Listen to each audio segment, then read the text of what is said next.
கரூர்ல இறந்துருக்காங்க 41 பேர். இறந்தவங்க வீட்டுல இருக்கிறவங்க வந்து கவர்மெண்ட் ஜாப்னு சொல்லி அறிவிச்சிருக்காங்க.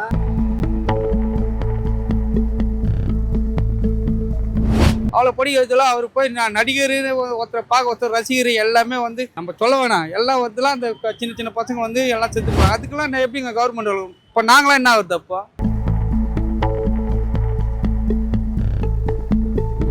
நாளைக்கு ஒரு கூட்டத்தில் ஒரு 100 பேர் இறக்குறாங்க. கவர்மெண்ட் ஜாப் கொடுப்பீங்களா? கொடுக்க முடியாது இல்லையா?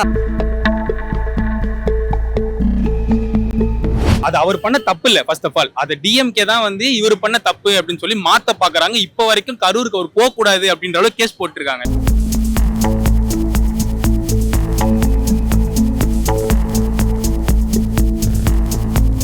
வந்து நடிகரை தான் அவங்க பார்க்க வந்தாங்க. அவ்வளோ பேர் செத்தாங்க, எல்லாம் பண்ணாங்க. அதுக்கு அப்போ வந்து அவர் ஒன்றும் பார்க்கல. அவர் வந்து ஓட்டார். நீங்க இப்போதான் போய் பார்க்குற சிஎம் ஆன பிறகு.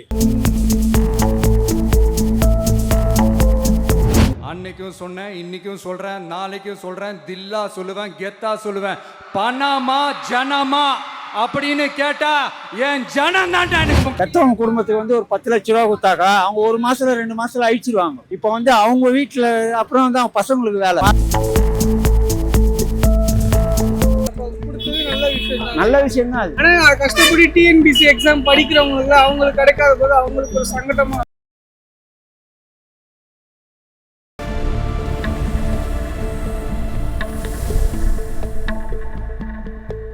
வணக்கம்ண்ணா.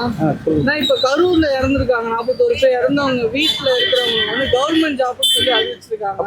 அப்படி கிடையாதுங்க. இப்போ என் வீட்டில் 2 பொண்ணு படிக்குது. ஒரு பொண்ணு 3ஆவது டிகிரி படிக்குது, ஒரு பொண்ணு 2ஆவது டிகிரி படிக்குது. நாங்கள் கவர்மெண்ட் கிடைக்கணும் தான் நாங்கள் ஆசைப்பட்டு படிக்க வைக்கிறோம். அவளை படிக்க வச்சலாம். அவர் போய் நான் நடிகர் ஒருத்தர் பார்க்க ஒருத்தர் ரசிகர் எல்லாமே வந்து நம்ம சொல்ல வேணாம். எல்லாம் வந்துலாம் அந்த சின்ன சின்ன பசங்க வந்து எல்லாம் செத்து போகிறாங்க. அதுக்கெல்லாம் நான் எப்படிங்க கவர்மெண்ட் இப்போ நாங்களாம் என்ன ஆகுது அப்போ? இப்போ என் வீட்டில் 5 பசங்க படிக்குது. நாங்கள் ஒரு பொண்ணு 3 டிகிரி படிக்குது, இன்னொரு பொண்ணு 2 டிகிரி படிக்குது, இன்னொரு பையன் படிக்கிறான். இப்போ நாங்கள் என்னத்துக்கு கஷ்டப்பட்டு நாங்கள் தான் படிக்கிறது பாருங்க. இந்த மாதிரி வியாபாரம் பண்ணி நாங்கள் படிக்க வைக்கிறோம். அப்போ எங்களுக்குலாம் அந்த வாய்ப்பெல்லாம் இழக்கிறோம்ல. நாங்கள் தான் சொல்கிறோம், வேற ஒன்றும் கிடையாது. நம்ம தப்பு தான் இது. அப்போ ஒரு ஆர்ப்பாட்டம் பண்றாங்க, கொஞ்சம் வேலை வெட்டி இதுக்கு ஒரு ஆர்ப்பாட்டம் பண்ணி ஒரு மறியல் பண்ணி செத்தாங்கன்னா அவங்களுக்கு நம்ம செய்யலாம். அது கரெக்ட். அவங்க வந்து ஒரு நடிகரை தான் பார்க்க வந்துக்கிறாங்க. அதுக்கெல்லாம் போய் நம்ம எப்படி பண்ண முடியும்? ஒரு நடிகரா இருந்தா சிஎம் ஆயிருக்கிறாரு. அவரு நடிகரா இருந்தா நடிகரை தான் பார்க்க வந்துக்கிறாங்க. அவங்க வந்து சிஎம் பார்க்க வரல. அவர் வந்து அப்ப சிஎம் கிடையாது. வந்து நடிகரை தான் அவங்க பார்க்க வந்தாங்க. அவ்வளவு பேர் செத்தாங்க, எல்லாம் பண்ணாங்க. அதுக்கு அப்போ வந்து அவர் ஒன்னும் பார்க்கல. அவர் வந்து ஓட்டார். நீங்க இப்போதான் போய் பார்க்குற சிஎம் ஆன பிறகு. அதெல்லாம் இல்ல. நான் என்ன சொல்றேன்னா, அந்த வேலைக்கிட்டு இவ்வளவு பேர் நாங்க படிக்க வைக்கிறோம். நாங்க கூலி வேலை செஞ்சு நாங்க படிக்க வைக்கிறோம். பசங்க எங்களுக்கு எல்லாம் வேலை இருக்குது. எங்க பசங்க எங்க போவாங்க? அப்போ அதான் நாங்க சொல்றோம், வேற ஒன்றும் கிடையாது. சார் வணக்கம் சார். சொல்லுங்க. இப்போ வந்து பாத்தீங்கன்னா கரூர்ல 41 பேர் இறந்தாங்க இல்லையா?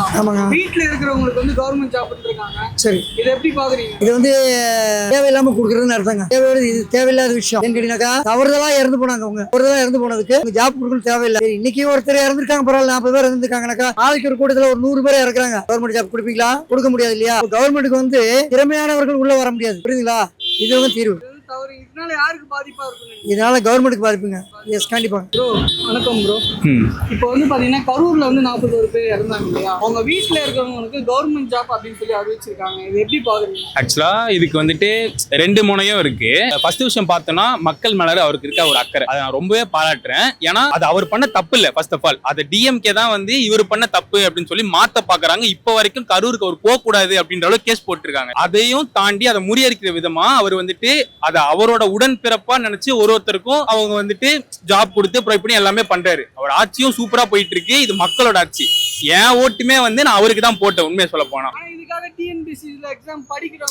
அதுதான் அந்த 2வது தரம் அப்படின்னு நான் சொன்னேன். அதாவது கஷ்டப்பட்டு பயிற்சி பண்றவங்களுக்கு அந்த விஷயம் கிடைக்க மாட்டேங்குது. அது கொஞ்சம் வருத்தமா தான் இருக்கு. பட் ஸ்டில் ஓவராலா மேல இருந்து பார்க்கும்போது அந்த இழப்பை ஈடு கட்டுற விதமா கண்டிப்பா அந்த செத்தவங்களுக்கு அந்த கவர்மெண்ட் ஜாப் வந்து ஈடு ஆகாதுதான். பட் அவரால் முடிஞ்ச ஒரு விஷயமா அதை அவர் பண்றாரு. ஏன்னா இப்ப 20 லட்ச ரூபாய் கொடுத்தோம் அப்படின்னா அவங்க வாழ்க்கை தரம் உயர போறது. அதே ஒரு வேலை கொடுத்தோம் அப்படின்னா அடுத்தடுத்த ஜெனரேஷனுக்கு அவங்க எடுத்துட்டு போகலாம். சோ இது ஒரு நல்ல விஷயம் தான் என்ன கேட்டா.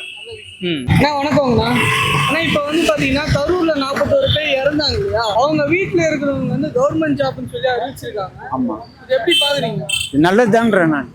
ஏன்னாக்கா வந்து பெற்றவங்க குடும்பத்துக்கு வந்து ஒரு 10 லட்ச ரூபா கொடுத்தாக்கா அவங்க 1 மாசத்துல 2 மாசத்துல அழிச்சிருவாங்க. இப்போ வந்து அவங்க வீட்டுல அப்புறம் வந்து அவங்க பசங்களுக்கு வேலை, இது மாசமான பென்ஷன், அவங்க பையனுக்கு வேலை, லாஸ்ட்ல செட்டில்மெண்ட் காசு வரும். 10 லட்ச ரூபா கொடுத்தா நம்ம என்ன பண்ணுவோம்? கேக்குறேன், உங்களே கேக்குறேன்.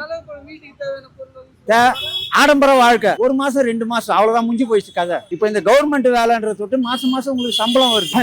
இவங்க செத்தாங்கனாக்கா அடுத்தது அவங்க பிள்ளைக்கு வேலை வருது. புரியுங்களா? அப்ப சில பேர் இவரை போய் பார்க்க செத்தா கவர்மெண்ட் ஜாப் கிடைச்சிருமா அப்படின்னு சொல்லி அதாவது அப்ப அவர் சிஎம்ஏ கிடையாது. இப்போ அவர் ஜெயிச்சதே அவர் விஜய் மூஞ்ச பாக்குறதுக்கு தான் இங்க வராங்களே தவிர ஏன் இதே இடத்துக்கு வந்தாரு தேர்தல் பிரச்சாரத்துக்கு வரும்போது ஒரு போலீஸ்காரர் கூட கிடையாது. இங்க ரசிகருங்க கட்சிக்காரங்களும் கிடையாது. கட்சிக்காரங்களும் இங்க கிடையாது. இருந்தது யாருன்னு பார்த்தா ரசிகருங்க தான். என் வீட்டுல 10 ஓட்டு. என் வீட்டுல என்னன்னு பாத்தீங்கன்னாக்கா இன்னைக்கு நான் காலைல ஓட்டு போடும்போது நான் போகும்போது என் பொண்ணு கேக்குது யாருக்குப்பா ஓட்டு போட போறேன்.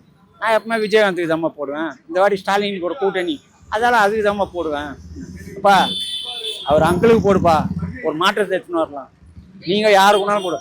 9 ஓட்டு விஜய்க்கு தான் போட்டாங்க. நான் ஒருத்தன் தான் விஜயகாந்துக்குன்னு போட்டேன். இதுதான் உண்மை. ஏன்னா இது ஃபியூச்சர் அவர் எதிர்பார்க்கிறாரு. இது 1 மாசம் 2 மாசம் கூத்து கிடையாது. இதுதான் உண்மை. கொடுத்தது நல்ல விஷயம் தான். நல்ல விஷயம் தான் அது. ஆனா கஷ்டப்பட்டு டிஎன்பிசி எக்ஸாம் படிக்கிறவங்களுக்கு அவங்களுக்கு கிடைக்காத போது அவங்களுக்கு ஒரு சங்கடமா இருக்கும். அதாவது இவங்களுக்கு கிடைக்கணும்னு இருந்தாக்கா அது கிடைக்கும். கிடைக்காதுனாக்கா கிடைக்காது. அவ்வளவுதான். ஓகே. அவ்வளவுதான்.